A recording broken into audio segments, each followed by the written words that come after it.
Hello children, today we will see about triangular numbers. Going back in history more than 2000 years, Pythagoras and Pythagoreans were interested in establishing relations between geometric figures and numbers.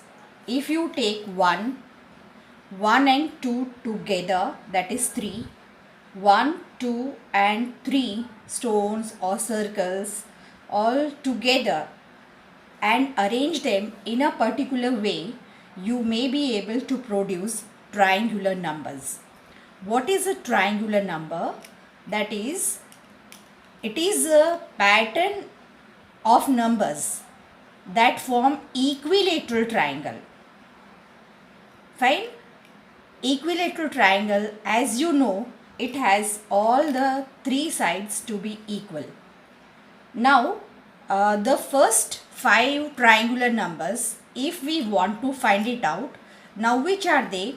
From the figure itself you can see first triangular number, that is 1, the second triangular number, that is 1 plus 2, that is 3, third triangular number 1 plus 2 plus 3, that is equal to 6, fourth triangular number 1 plus 2 plus 3 plus 4 is equal to 10, fifth triangular number 1 plus 2 plus 3 plus 4 plus 5 is equal to 15, etc.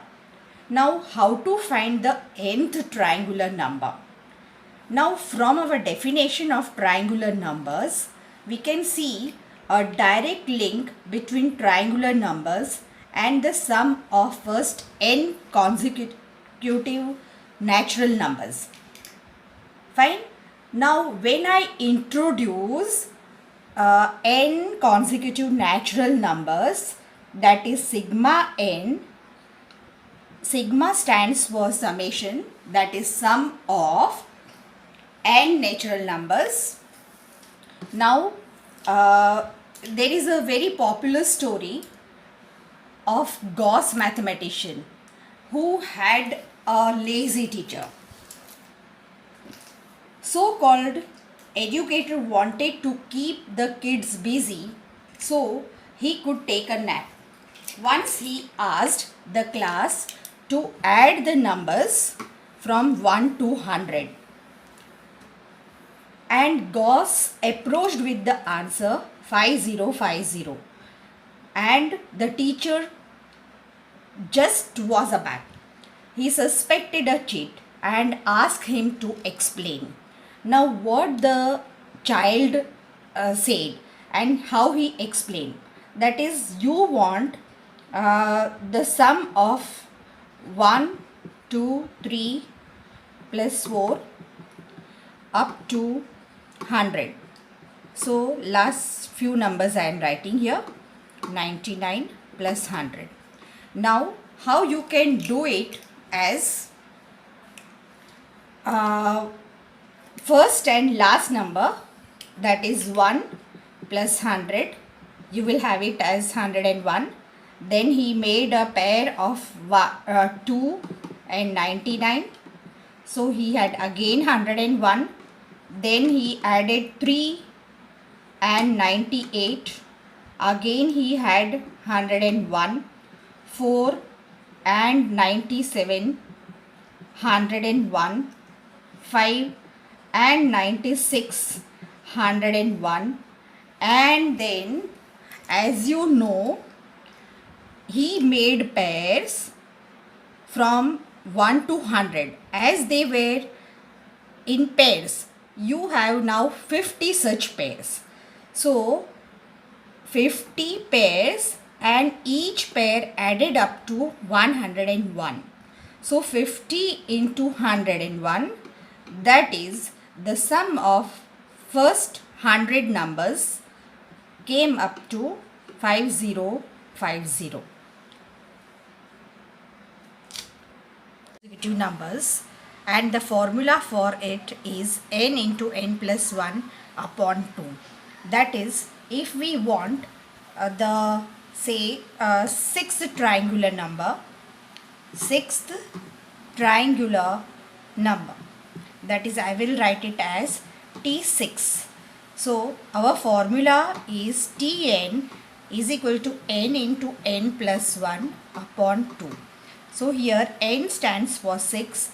So we will substitute the same value over here. So n is 6, then 6 plus 1, that is 7, and upon 2. Now 2 3s are 6. So 7 3s are 21. T7 if we want, then we will have 7 into 7 plus 1, that is 8 upon 2. So 2 4s are 8, 7 4s are 28, and so on. Now one interesting property of triangular number is that when we add two consecutive triangular numbers, two consecutive triangular numbers, then we have a square number. Okay, when we add two consecutive triangular numbers,